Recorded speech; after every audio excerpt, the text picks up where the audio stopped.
Chapter 6 covers games, technology, industry, and culture. Personally, I would not consider myself to be an avid gamer, but gaming has become ubiquitous. In 2016, the video game industry grossed $99.6 billion. Billion.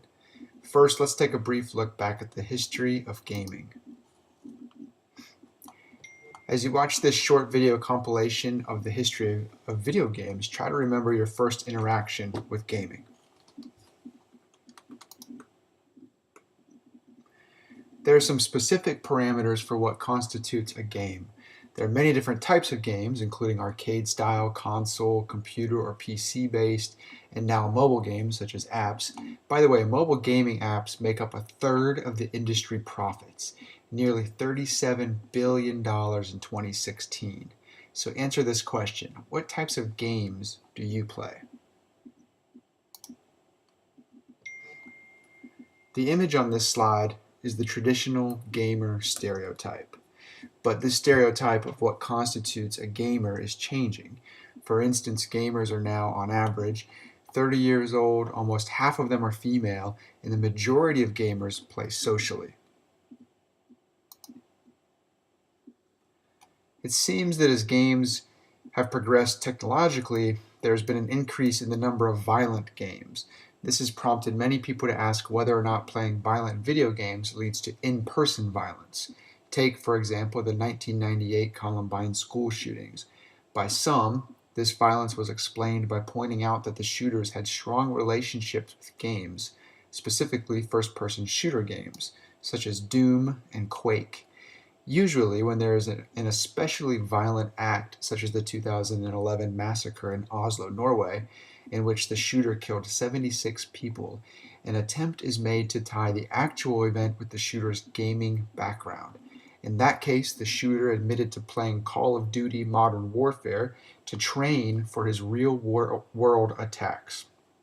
Yet, according to Flew, there can be an argument made that violent games have the potential to activate underlying aggressive behavior in some, but even still, the research is thin on this.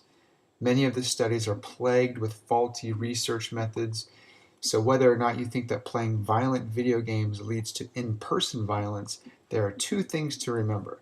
One, games are becoming more immersive, realistic, and inexplicably violent. And two, there has not yet been sufficient research to support that virtual violence carries over into real-world violence. Here's an article from Wired.com titled, "Why Online Games Make Players Act Like Psychopaths." In it, the author argues that players sometimes act like psychopaths online. It's important to understand that the clinical definition of a psychopath here is someone who acts without a conscience, has little or no value for the fair treatment of others, and who has little empathy for others. The author points out that there are no disincentives to behave badly online like there are in real life. For example, if someone wanted to rob a bank in real life, he or she most likely would resist the idea on the basis that he or she might get caught and then be punished. But in an online environment, this disincentive of being caught does not exist. You can rob and kill at will without repercussion. Jon Ronson is the author of The Psychopath Test, a book that I highly recommend, by the way, and he finds value in the internal struggle that we all have to be good. Ronson thinks this is actually how we keep ourselves moral, by first imagining the terrible things that we could do, but then not doing them. Applying gaming principles to other contexts, such as the fitness app Runkeeper, is known as gamification. In this example, after completing a 4-mile run, the user is presented with a reward. That reward is usually an advertisement in disguise. In this case, the user can redeem the reward to receive a coupon code to purchase a discounted Pebble smartwatch. Gamification is all around us. But this should not be confused with games. Attaching gaming principles to something like a fitness app does not make it a game. It might only be used to spark motivation, capture interest, or in this case, sell you something. Augmented reality blends the virtual and real worlds. An example of this is the once popular game Pokemon Go, in which users explore real-life locations in order to locate and capture digital objects in the form of Pokemon. And while this might seem silly and pointless, this concept of augmented reality has great utility.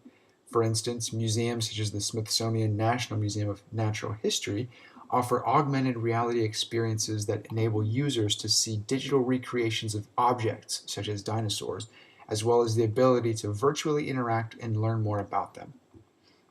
Another augmented reality app, Ink Hunter, helps you decide on the perfect tattoo by digitally projecting this image on your body before you go under the tattoo gun.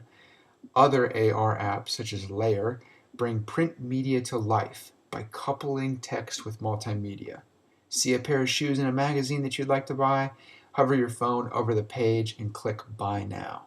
Augmented reality is the next frontier for your handheld devices.